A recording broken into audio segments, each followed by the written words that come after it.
Here's a thought-provoking question. Are you ready to die? I mean, you might be ready spiritually, but are you ready financially? Because you can't take it with you when you go. Hi, Greg. We are here at Lewis Automotive in Beckley, where the event Wonderland of Trees has set up shop. And what do you say, folks? Let's officially get this event underway. What do you say? All right, here we go. On my count, on 3, 2, 1. All righty, the Wonderland of Trees event has officially started. We will talk more about this great event when we come back. Another factor driving the increased gun sales is politics, but specifically here in Virginia, it's state politics. Well, many across the two Virginias depend on propane to heat their homes. Unfortunately, this has been an unusually cold winter.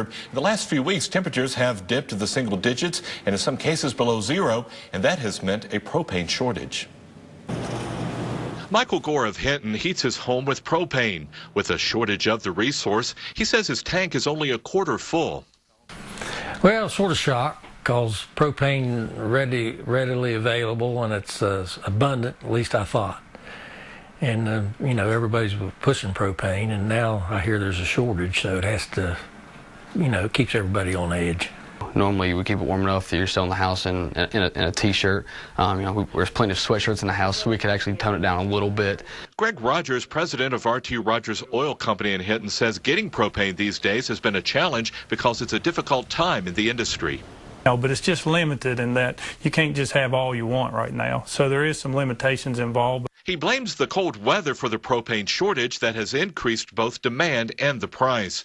In some cases, he says customers are paying nearly $500 more for propane this winter versus last winter, so they are asking customers to buy only what they need for now. Are you worried about this?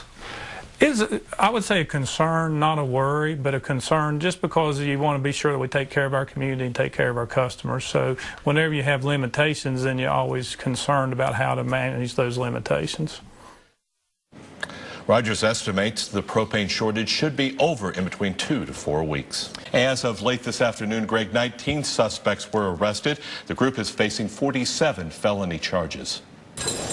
Morning, Sheriff. Mercer County Sheriff Don Meadows leads a group of suspects from the roundup to magistrate court.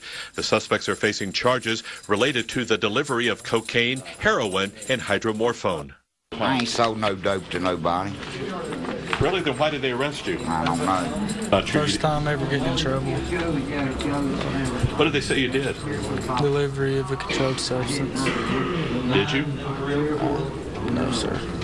Investigators spent several months developing their cases. Adding the group of suspects is made up of street-level users and distributors.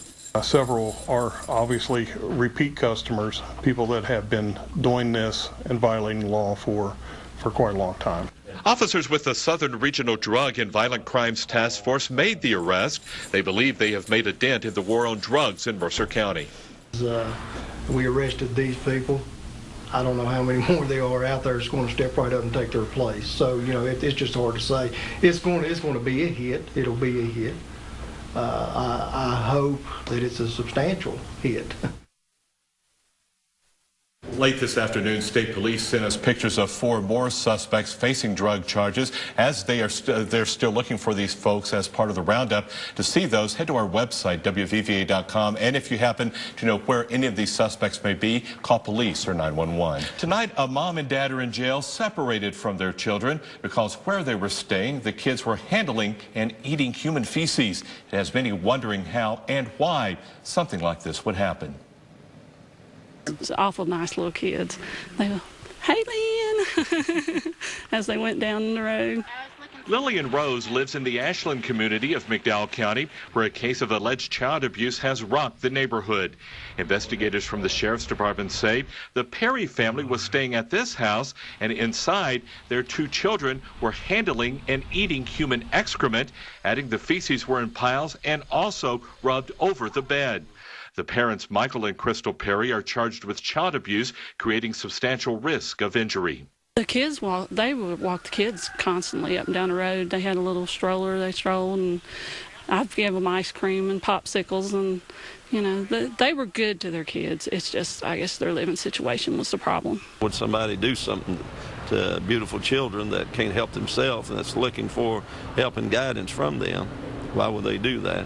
Detectives believe drugs could be a possible reason for the neglect of the children. Well, anytime children's been abused, I mean, it goes right to the heart because, you know, I know how much I love mine and love children. They're helpless. They are looking for help and guidance. A family friend of the homeowner where the family was staying declined to be interviewed on camera, but did say they were the ones who called Child Protective Services because they believed the kids deserved to be in a better house. It's a nasty complaint, a nasty situation. And bond for Michael and Crystal Perry was set at $100,000. A shocking scene at Princeton City Hall this afternoon after a man takes his own life. We'll tell you what happened. Plus, the rise and fall of a Republican star. Former Virginia Governor Bob McDonnell appears in court today for his arraignment. We'll take you there. Good Friday evening, everyone. I'm Gil McClanahan. Thanks for joining us. Greg Carter is on assignment. We begin tonight with breaking news out of Beckley. Now, we have just gotten off the phone with Beckley Mayor Bill O'Brien, and he tells us that he has named a new police chief. Captain Lonnie Christian assumed the duty of acting chief at 2 o'clock this afternoon. He replaces longtime chief Timothy Deems. Here's what he had to say about the decision. Quote, I felt Christian reflected my management style and communication skills and would better represent my new administration. Tim will continue to serve as a valuable member of my team on the Beckley Police Department, unquote. Christian will serve as acting chief until his confirmation hearing by Beckley Common Council on Tuesday. Fire crews from 3 departments battled a mobile home fire this afternoon. It happened on Groveland Drive just outside of Bluefield, West Virginia. A man living in the mobile home was able to make it out safely. Now, due to the hilly terrain, firefighters had to call in a state road worker to help clear the snow off the roads. The cause of the fire has not yet been determined. The home is a total loss. A man walks into the Princeton Municipal Building this afternoon and takes his own life. City officials say it happened in the area where residents pay utility bills. The person shot himself in the head in front of some city employees. Investigators are unsure of a motive. This afternoon, City Hall was closed and a meeting scheduled for 6 o'clock that is actually taking place right now has been moved to the Fred Gilbert Center on Thorn Street in Princeton. And that meeting is with Princeton City Council and the Building Commission. At issue is the gift of a warehouse and property on B Street from a Princeton businessman. But here's the catch. City leaders must move all city offices to the location to accept the gift. Supporters believe that gift of that property would be an investment in Princeton's future, while others believe that getting the structure ready for city offices could cost millions of dollars. Trying to get contracts to build out the building, what it's going to cost us, getting the financing established to go forward with it down there. So we're looking at several more years of trying to make that happen versus we're ready to go into the bank building now. And Mayor Wilson is referring to the former First Community Bank building on Mercer Street in Princeton that the city has already spent thousands getting ready to move City Hall there. Former Virginia Governor Bob McDonnell and his wife pled not guilty today in separate arraignments in federal court. Bob and Maureen McDonnell were both released on their own recognizances, with trials scheduled for July 28th in U.S. District Court in Richmond. The McDonnells are jointly charged with 14 counts of illegally accepting luxury gifts, vacations, and loans from a man whose business they allegedly then promoted. Each spoke briefly in court this morning during separate appearances before a judge, saying they understood the charges and were entering the pleas themselves. West Virginia State Police need your help identifying a man involved in a snatch and go at a local convenience store. Now take a look at this video that you're seeing right now. It's from Smith's Paquette Corner Grocery Store in Piney View. The man there appears to be heading over to purchase some items at the register, and when the cashier rings him up, he reaches over the counter and grabs the cash from the drawer and runs. Now, if you know who this person is, you are urged to call state police in Beckley or Crime Stoppers. Tonight, some area sheriff's deputies are worried for their safety because of spotty radio coverage in their county. Summers County Sheriff's deputies say their radios are out of date and unreliable in some remote areas that they cover. But updated ones are sitting in their offices, but they're unusable.